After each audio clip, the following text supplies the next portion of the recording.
And we're here. Hey, and welcome everyone to another episode of the Tim and Jim Show. I'm Tim Stone, hanging out here in the woods with Stone Social Media Solutions in Northeast Pennsylvania. And I'm so excited for the show because it's all about authenticity, and I'm all about authenticity. And Jim, how are you today? I'm doing great. In fact, I'm doing so great. I broke out my authentic Atlanta Braves tomahawk. They don't even give these out at the stadium anymore because apparently a couple years ago we upset one of the St. Louis Cardinal players. And so now we Wow. use flashlights at the game when they do the chop at night. It's pretty cool. And So is it an but antique now, Jim? yeah, you know what? It probably is. Can you But make money on that? people will bring these to the game. No, but you could make money on World Series tickets, but I'm not selling mine. So yeah, going to the World Series Friday, Saturday, and Sunday because I did become a season ticket holder. Braves won last night against Houston in game one, so very exciting. And we were talking with Shane before. Shane actually is friends with Will Smith from the Dodgers, which I think is pretty Well, cool. his mom. Well, his mom. Well, that's close His mom. enough. It's like Kevin Bacon's 6 Degrees of Separation. Dang, Not that's from the Fresh Prince of Bel-Air. This is a different Right. one. That's right. Correct. That's Right? correct. It's a popular name. It's a popular name. That's probably who they named him after, right? Maybe. But yeah, so excited to have Shane on this show. She is from the president and founder of 520 East Brands. We actually met through Tim. I keep telling you, you got to get on this site, Twitter.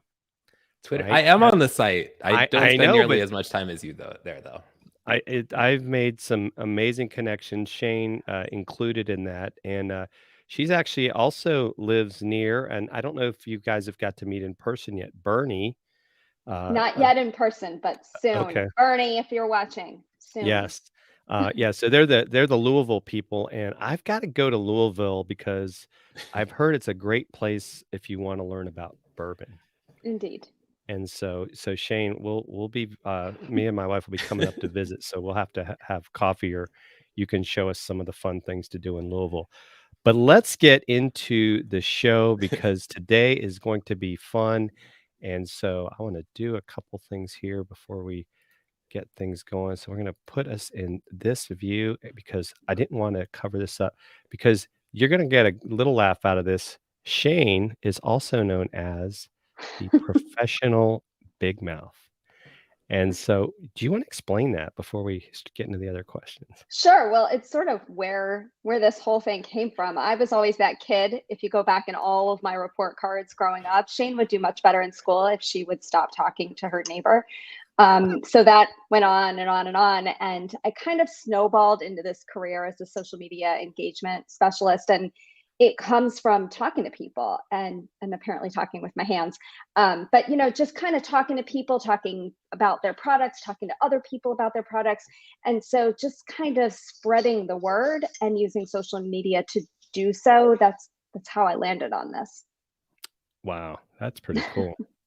So Tim, what do you have a like something like this that we don't know about? I mean, we just know you as Tim Sohn, but do you have a tagline? I don't have no, I don't have anything like that. Not that I know of. Do I, Jim? Not that I'm aware of. Not that I'm aware of. Let us know in the comments if there's a tagline that I have that I'm not aware of. Let me know because that's a good question. Yeah. So today, as Tim talked about, we're going to be talking about keeping your voice authentic on social, and I think we couldn't have a better person to let us know about that because she's definitely authentic. If you haven't, she even has a live stream show. Don't look at my roots. That's the most authentic thing going on right now. There you go. Tomorrow. Yeah. Live show. Let's Get Real, which is every Monday at 12 o'clock. And so I have to check that out. Yes. Yeah. So Tim, are you ready to get into the questions? You want to start with questions? I'm ready. I'm in such suspense. I'm ready. Let's go. Bring it. Yes. So Shane, why is it important to be authentic in business anyway? Well, I mean, if you're going to be out there selling your products and your services, you can't just fake this. You've got to believe in what it is you're putting out there. You want people to come and talk to you and be your customer and trust you. And if you don't believe in it, then why on earth should they? But there's more to it than that. It shouldn't just be about your product and your services, right? Like I'm out there, yes, of course, I'm selling my social media services, but when I'm out there on social as just me, I'm not necessarily doing that. I'm networking with people. I'm getting to know them. You know, Jim and I have known each other on Twitter for a while, and you know, we got to know each other personally, not so much about work right away. So, you know, I've known he's a Braves fan for a long time. I've known he was in the military. And, you know, there's a lot that we know about each other because when you are active on social as a real person, you really do build friendships and credibility. And how could that not benefit your business? Yes, that's so true. Yeah, I mean, and Tim, I mean, you've Yeah. done a lot of that as well. I mean, you are, as I guess I Yes. would say, crushing it with the amount of Thank you, friendships you're Jim. making, and just from Yeah. being real, just like I know Shane is as well. And Yeah. Yeah, you I know, started doing that in June before most of my content was all, live streaming tips, marketing, blah, blah, blah. And then in June, I shared my story. In December, I'll be celebrating 15 years of living with leukemia. And I shared that journey, and I've been sharing it on live shows. I created a post the other day about how I have a sister who passed away when she was 7, and she has the same birthday as my daughter who just Oh, turned wow. 7. So I Oh, I created just got that the post the other chills. day. That's Yeah. fascinating. Yeah. And I did a workshop the other day with Nancy Barrows on, and I shared that post, and I got this message from somebody in the workshop the other day that said, I got chills when you shared that because my dad died on October 13th of cancer in 2005, something like that. wow. So yeah, like creating that personal content, Yeah, it relates you with other people on such a deeper level than, I'm not absolutely. saying don't create business content, but it really connects you with other people in a more special way, I think, right? Absolutely. That's how you build a community. And it doesn't even have to be about work. I have a friend that I've never met in person. She actually runs the Peloton group that I'm very active in on Facebook. Mm. I'm kind of obsessed with Peloton. But you know, Yes. she and I met through there and I found out her whole story. She runs a whole community. Her daughter has a very rare disease called Lamb-Schafer syndrome, and she started a community there and she's met all these other people.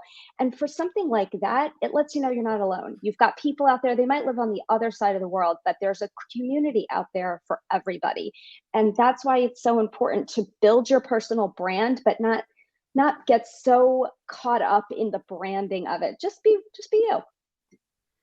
Yeah, I think, Right. like, even for me, I used to worry about, like, "Oh, am I posting enough on my Facebook business page?" And it's like, now it's like, why worry about it? Just post the things that you think are important, Hmm. focus on engaging with people, I think, Yeah. more so than anything else. I mean, because like you said, Shane, where we met on Twitter, I'm very active on Twitter, and it's not always like, "Oh, I need to post something to send Hmm. somebody to my website." It's just like, you see, like, I just, I had retweeted your show post, so maybe a few people will see it and like, oh, I need to check this out, or maybe they'll start to follow you. I mean, it's things like that where if we can just help people, share their stuff. And we got some great folks watching today. I know, like Linda Ray and Trevor, they're killing it on Hey guys. YouTube with Yes. teaching people about how to survive the SBA and other stuff. We've got Hmm.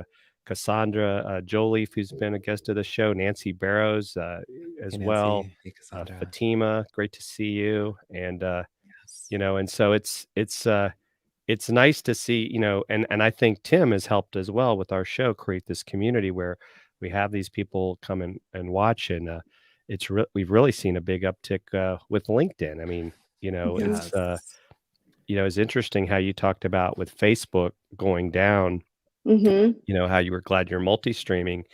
And I think we've actually started to think that starting next year, we're going to focus more on LinkedIn and YouTube as the place we go live as opposed to Facebook. But of course, Yeah. they've got all kinds of problems going on right now. And Yeah. any which way you turn, there's a problem with social media.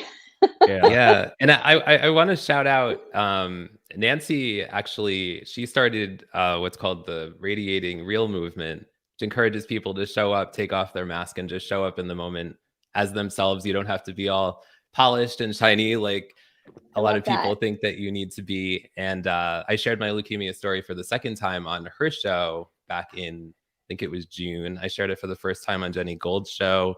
And I also shared it the other day on Cassandra Jolliff's show. She has a show called Cassandra Jolliff Live. So make sure to check that out. Well, Tim, you need to come on my show.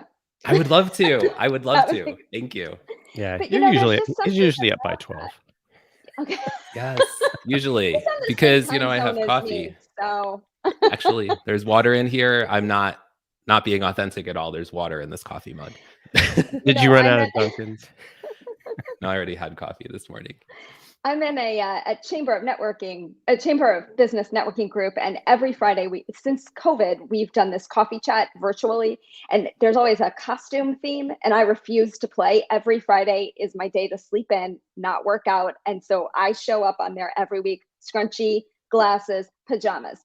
Every week. It. And they know it. They know that Shane's going to be here in her pajamas, and they want to do it in person on Friday. I'm like, can I wear my pajamas? Well, the kids used to have a day where they could wear their pajamas. That's right. Yeah. Let us know. Are you wearing your pajamas right now as you're watching our show? Let us know. I'm dressed. I promise. So Shane, let's move on to question number 2, and that is, what are your favorite social platforms for being authentic, and what do you recommend to new businesses that are probably like, where should I start? Sure. So I think I'm going to answer your first question first. My favorite social platform is Twitter. It's where I have friends. It's where I know I can always go and talk with someone. I feel that I kind of started with Facebook. That's where my whole business launched. I've been in business since 2008. So Facebook was kind of it for a little bit. And back then you could kind of talk back and forth with people on Facebook, and you could talk to a company, they talk back, and you still can, but that kind of practice has kind of gone down. And I feel that on Twitter, you really can one-to-one have a conversation. I could be in and out of different conversations with different people all day long. But I also want to give some love to LinkedIn, because LinkedIn is, everyone says LinkedIn's for business. It's so stuffy. I would say it used to be. It's really not anymore. I do feel that LinkedIn is a great way to make connections. If you're looking for a job, yeah, LinkedIn, that's a great place to go. But even if you're not, it's a great way to connect with people and really share your thought leadership on different topics. Now, this is going to be a do as I say, not as I do, because I'm super busy right now and focused more on my clients. But I do have a client, the LinkedIn newsletter it's been rolling out for a while, but not everybody has access to it. I do have one client that has access to it. He's got over 25,000 connections. And we're working on a newsletter for him. And 2 newsletters in, he's got almost 8,000 subscribers. And he's sharing good quality information on his topic. So it's helping to put out the word of him, his business, and his whole philosophy. So I do think if you've got access to the LinkedIn newsletter, take advantage of that and get on it. Definitely be an early adopter there if you can. Yeah, Tim, what are your thoughts? I mean, yeah. Well, no, go ahead, Shane. Yeah. No, I don't know if that really answered the question about new businesses, but I guess it did. I think the only other thing I would add is don't go everywhere. If you're a new business, don't set up 16 different social media platforms and think that that's sustainable. It's not. Pick 2. Pick the 2 that you like, that you understand, that you know you will check every day and respond to people and be able to build some content. Don't go bananas. And then when it gets too big and you can't do it all, call an outsourced vendor. We'll take you. Right. Well, and I I like think how you slipped that in there. Yeah. And I think you bring up a great point. I mean, Tim, what have you found are the platforms that work for you? Because, I do think it's like, if you're B2B, you maybe originally think, oh, I got to be on Facebook. And yes, maybe it's almost like a map location, but you may not find that your clients are there because when they're on Facebook, they're more I just want to scroll and look at stuff. I'm not looking to connect with people to do work. I mean, what are your thoughts on that, Tim? Yeah, I mean, Jim, you know that I used to spend the majority of my time on Facebook for a long time. And I really embraced LinkedIn starting more than a little over 2 years ago now, much more actively. I had hired a LinkedIn coach, Judy Fox. Shout out to Judy Fox. She's amazing.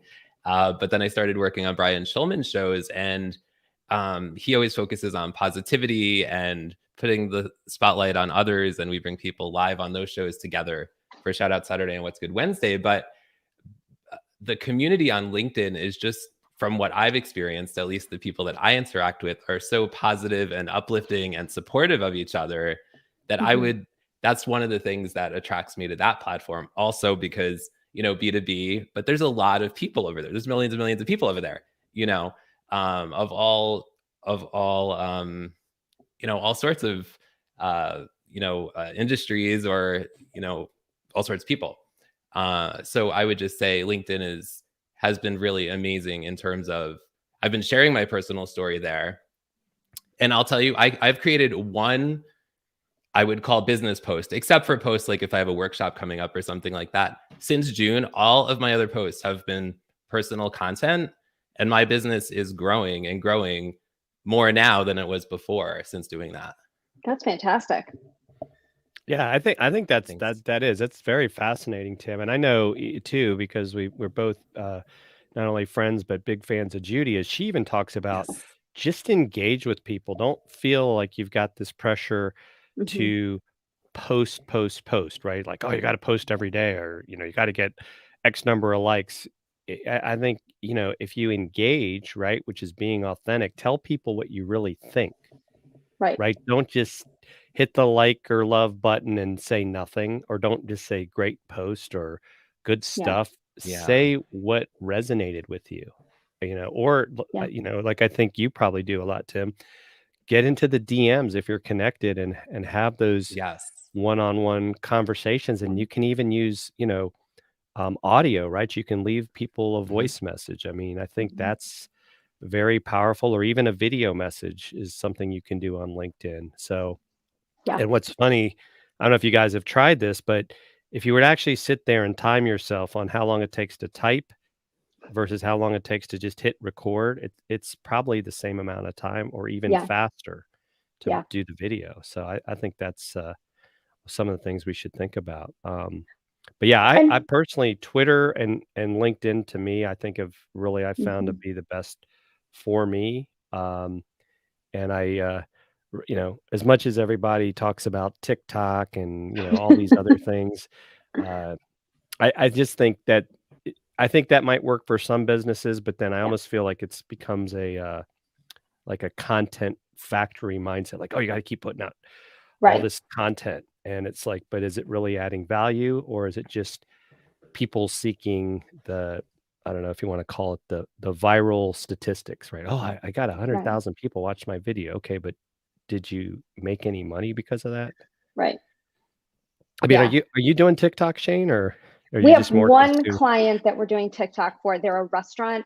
They're like not fast food, I'd say like a quick food Asian restaurant. So they cook over the fire all the time. So we've made a ton of videos of the guys cooking, but we use them. We're able to repurpose those. So we use them both on TikTok and also on Instagram Reels. And really, we're getting a ton of engagement on Instagram Reels. We had one the other day. I mean, usually this client, they're a small local restaurant. They're getting in the hundreds on their views on their Instagram Reels, but we put, a lot of times it's just like graphics. We put one up the other day of the manager speaking, the person speaking. We had over 3,000 views in like an hour. So that just goes to show you, put your people on. The people are what's important, not your products. And I'll also say, on the LinkedIn engagement piece, don't be afraid to disagree with someone. If somebody posts something, like you said, don't just click like. It's okay to say, you make a good point here, but I'm not so sure that I agree with X, Y, and Z. That can start great conversation as long as you're being professional and kind. There's nothing wrong with that. We don't all have to agree online as long as we are being respectful of each other and staying above board. I think that that's very important, but that does help to build community. Even when we're not agreeing, you're still talking to people just like you are in the real world. Yeah, and that's a great point. So we're going to take a quick break from our friends at StreamYard. We're going to do a quick little video from them, and we'll be back in just a few seconds.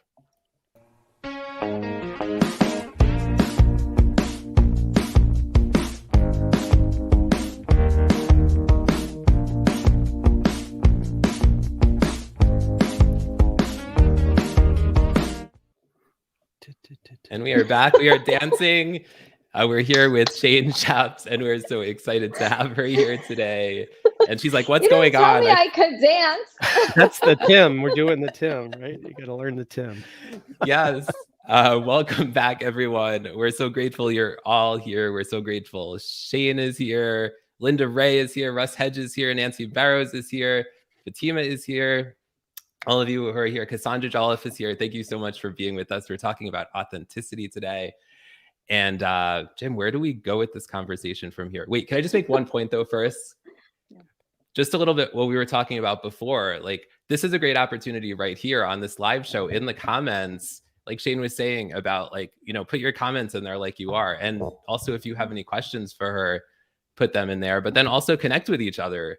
You know, like oftentimes I'll go on live shows and I'll see somebody I don't know in the comments, and I'll go check their profile and I'll say, hey, I was just on this show, the Tim and Jim show or whatever show it is, and I saw you were in the comments also. I'd love to connect with you as well. Okay. So Tim, you get Yes. question number 3. Sorry, I have so much energy today and I'm just drinking water. Are there certain things we should not share on social as a business, Shane? Well, I love this question. I think that as with most things, it depends. I think it depends on your business. I think it depends on your personality. Everybody says don't get into religion and politics. Yeah, sure. But what if you're a place of worship? You better get into religion. That's part of your brand. So, what if you're running the social media campaign for someone running for office? Politics is pretty key there. So I wouldn't say you want to completely ignore things, but you do want to be careful. I do not post for my clients on any of those topics because not everyone that works for that client has the same opinion. But for me, when it's just me and I'm out there on Twitter, yeah, I've got a few opinions that are personal to me. And, I have things that I would like to see happen in the country. So sometimes that comes in, and that's part of my brand. That's who I am. That's what I stand for. And I'm not going to apologize for that. But I don't get into, for lack of a better phrase, a pissing match with someone. If we're on the opposite side of the, gun control debate, then we don't have to fight that out on social. But if something comes up and I agree, I might retweet it and I might say, yeah, you're right. I do think we need some control there. So let's be respectful, be kind to people. I think a lot of people think that social media is this like negative black hole where people just shout about things and, spew their bad opinions and negativity, but it doesn't have to be. Social media really can be a platform where we use it to put some good out into the world. And I see a lot of things. I've got 2 teenagers. One's about to go to college. That's her picture back there. And the other one is a freshman in high school, so he's stuck with me a little longer. But, I see the things that they post on social, and they're not out there being jerks. They're just sharing happy thoughts, and they're, happy birthday to my friend, and look at this fantastic time we had at homecoming, and, stuff about sports. And it's refreshing. I think that the next generation, I think they do a better job at this than we do. I do think that they need some work on etiquette as far as, please stop posting on Friday nights when you all get together and my kid's not invited. Stop that. Right. Mama Bear's coming for you, kid. But that aside, I do think that they get it better, what you can and can't put out there, because they know they're going to apply to college and they know somebody's looking at that social footprint. But that's true for us too. Someone's going to hire you. Someone's going to, ask you to speak, whatever it may be. They're going to check your social, and it better not be full of vitriol, because it shouldn't represent who you are. I think that's a great point. I think I think that we've saw that in the past too, where there's been, whether it's been, athletes, politicians, or other people, that something they posted on social like really, destroyed their brand, their future, because they just did something that, it's like, if even going back sometimes years, like, oh, well, when this guy was in high school, he posted this, and then all of a sudden he's got a lot to answer for. And Right. it's definitely can cost you literally in the pocketbook for your actions on social. Yeah.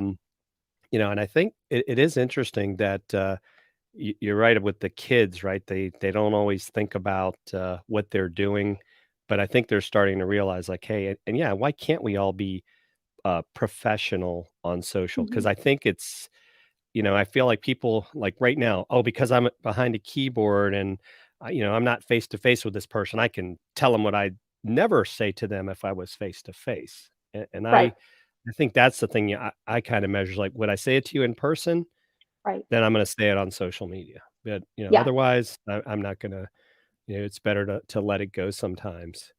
yeah, And so I don't know if you've run into that. And I think and that goes back, I think, to Linda Ray's comment about the trolls. yeah. I feel like the trolls sometimes are these people that just, I feel bad for them, right? They've obviously got some issues, so this is Right. their way of making themselves feel good is by lashing out on people for no reason other than Yeah. they wanna, I can make a comment and you can't stop me.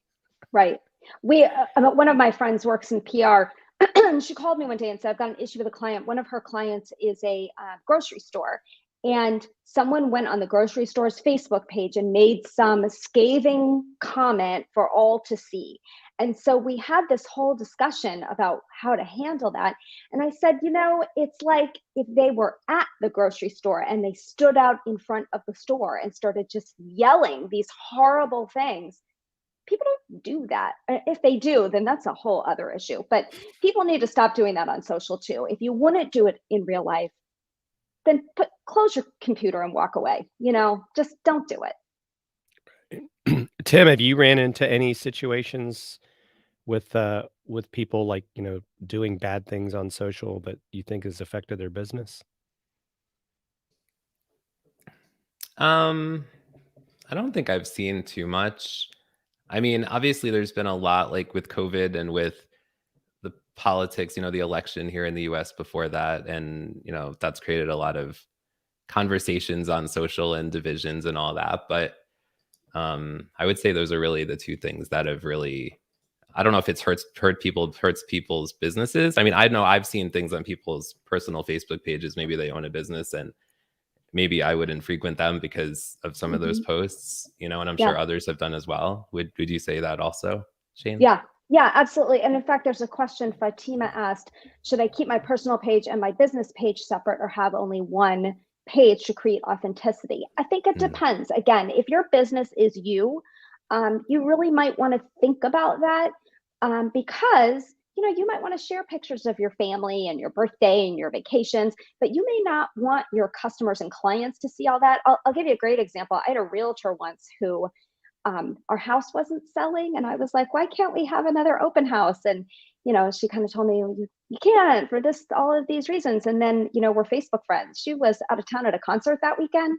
And so I wish that I didn't see that. I would have felt better going with the answer she gave me as the professional rather than knowing, oh, she's on vacation again. That's why our house isn't selling. So for something like Realtor, it's something to think about. You can also set up, if we're just talking Facebook, you can set up those audience lists. So only certain people are getting things. So I think I would have felt better if she had put me in like the client list while my house was trying to sell, then I wouldn't even have seen her personal stuff. And then it's a matter of making sure you're just sharing it with the right people. You have to be careful. And you're right, Carl. We do put a lot of that. I think I would say that my generation right here is probably more of the culprit of putting some bad stuff out there. I think that my parents' generation tends to blame my kids' generation, but I think that's wrong. I think the kids, I think they get it. They've grown up with it. They understand it. And in most cases, I think they're just better at being nice online. Well, and I have I actually got interviewed when I was in North Carolina by a paper because, there had been some rioting going on in Charlotte and an employee of a dealership near me had made a comment on their personal social that was very racist, and it got like, you know fed to a very, well-known, African American author, and it was kinda like, that generated the army of social media, and this dealership got, like, literally, like, social media bombed with, one-star reviews and all this other stuff, and they had to, like, quickly figure out how to react. They had to fire the girl. They had to, do all this public apology stuff, because it wasn't going to go away until they said something. And so you have to Mhm. make sure that, as innocent as it may seem, and when we talk about freedom, that if you're working for a company and you're going to identify on your social media that you work for a company, if people see you're posting stuff that, is not in line with, if you want to call it, society norms, that can cause problems for an employer as well. And that was Mhm. something that I thought was, you know, actually, very eye-opening, and we still see it happen from time to time. And especially I think sometimes when we have, we've seen some of these politicians that have businesses where some of that stuff goes on as well. But I think that's crazy. So, are Yeah. you ready for the next question? Yeah, you bet. Bring it. All right. So, our final question for today is, what are some tips for to help businesses overcome their fear of being authentic? Because I think that's, a challenge in and of itself, especially when they're new. Like they're afraid to, like, well, what, I don't know what to say, or I don't want to, they're afraid that people won't like them, I guess. I don't know. Well, I think first I come at it from your business's point of view. From a business's standpoint, this is no time to be humble. There's a lot of competition out there, and if you want to get ahead and get the word out, you're going to have to play in this media. There's just no getting around it because people are talking about your business, and if you're not there to respond or answer or even say thank you, you're missing out. So you do need to engage in some way on social media. And as far as being authentic, you need to decide what you're willing to put out there and stick to those standards. Write them down. Make a document. These are the things I'll talk about as a human. And it might be you as yourself, it might be you as a business, and those may have different standards. So, you need to figure that out and stick to those standards, just like you would stick to, we only use these colors and these fonts in our logo in this way. You can have specific topics that you will stick to in your conversation as your brand. And then you can decide, do I also want to be out there as myself or not? And make that decision and stick with it, and don't shy away from it. When it comes to something visual like Instagram, do you have photos that you're willing to share? Don't use stock photos on Instagram. Don't use stock photos on Instagram. Um, that should all be real content that you took or you made and you own. Otherwise, forget it. So, make sure that you've got, before we launch an Instagram account, we make sure we've got a library built first. And then we kind of schedule out, where do these things go? Are they videos? Are they stories? Are they reels? Is it a longer video? How do we need to put this out there and make a feed that works and properly represents our brand or the person we're representing? Because we kind of do both. Well, that's some great stuff. Tim, do you have anything you would add to that? No, I mean, this has been amazing. Shane you're an amazing guest. Well, thank you. Yes. Of course. Yeah, really, no, just this has been a great conversation. Thank you. I really appreciate it. And all the people that have tuned in as well. I know a lot of people are talking about this, and I know I've had a lot of conversations with people that are like, like, how much is too much to share? Like, when am I crossing the line? And I usually tell people, I don't know what you tell people, Shane, but I usually tell people, like, tell people what you're comfortable sharing. Like, you don't have to share that you've been living with leukemia for 15 years. Like, you could go to a Braves game or a Yankees game and take a selfie and tell a story about what happened at the game or something like that, right? Like something lighter, if that's more comfortable for you. Yeah, it's your choice. No one's telling you have to share these stories. But if you venture out, be ready to, get questions and follow up and keep it going. I mean, you couldn't really just throw that out there. I've been living with leukemia for 15 years and see you, bye. People are gonna have questions, and people want to know more, and there's more there to tell. So be ready to tell your story, but in a way that you're comfortable. And I think if you're getting to a place where you're saying, should I be sharing this? Then maybe you shouldn't. That's right. I've got to emphasize, don't use stock photos on Instagram. Hi, Gabe. Thanks for being here. That's a great point. And so, folks, if you want to connect with Shane, we've got there in the ticker. She's on Twitter at 520 East Brands. And also, don't forget to check out her show, Let's Get Real. It's Mondays at noon. And is there any specific channel you would tell them is the best place to go for that, Shane?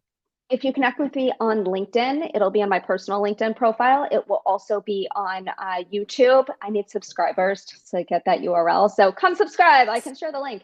And Yes. it's in my Twitter feed. And then I also share it on Facebook at my company page, 520 East Brands. But definitely connect with me on Twitter. That's where I pretty much am all day long. And tell us a little bit more, too, before we go about your business and what you do in case people are interested in possibly working with you. Sure. So we call ourselves a social media engagement agency. I am the professional big mouth because I have a big mouth. My husband will probably come in here and say, use your indoor voice. I don't have an indoor voice. So he works on the other side of the wall from me. So we are an outsourced vendor to companies, small, large, retail, local, nonprofit, national, you name it. And we are their voice online. So the clients that we work with are clients who know they need a social media presence, but either they don't know how, or they've pushed some posts out there and nothing happened. And they're ready to really engage and build their persona and have a voice that makes sense for their brand. And so we're an extension of their marketing team. But like I said, we work with all different kinds of clients, and we've been in business since 2008, and we love what we do. Awesome. And so, Tim, do you want to talk a little bit about our guest next week? Yeah, I'm really excited. We are having on Rosalind Krieger, and she's going to be talking about mindset, an honest account of healing from anxiety and trauma. Wow. So looking forward to that conversation. I've gotten a chance to know her through Shout Out Saturday and some workshops I've attended with her. So she has a lot to share, and she's also a lot of fun. She has a great sense of humor. So excited for that. Awesome. So I think we've just about wrapped it up for today. And so we want to thank you, Shane, for being here. My You're an pleasure. amazing guest. Thanks for Tim, having me. Tim, you have an announcement, I think, to make. I have an announcement. Yes, on Friday, my announcement is that on Friday, I will be making a big announcement about a new project that is launching in November. I'll be announcing it on Elizabeth Ndungu's show. It's in the comments, the link, 3:00 Eastern time, Friday. Can't say too much yet, but something brand new from scratch starting in November. So come join. He won't even tell me, folks. And I've been his co-host for over 3 years, and he won't tell me. The only person I know is the person I'm collaborating with on this new project and my wife. That's it. Keeping those I'm not letting secrets. it out. Not till Friday. So don't forget, folks, Monday, catch Shane's show, noon on our I'm going LinkedIn, YouTube, or 520 East Brands on Facebook. And we'll see you all next week. And hopefully next week I will be very happy because the Braves will be World Series champs by the next time we have the show. That's how quick it all goes. Should we dance on the way out? Should we dance? We can dance if you want to dance. You can dance if you want to. Yeah. Now that's a song I can relate to. Use dancing emojis in the comments. Dance with us. All right. Thanks, everyone, and we'll see you all next week. Take care. You. Bye.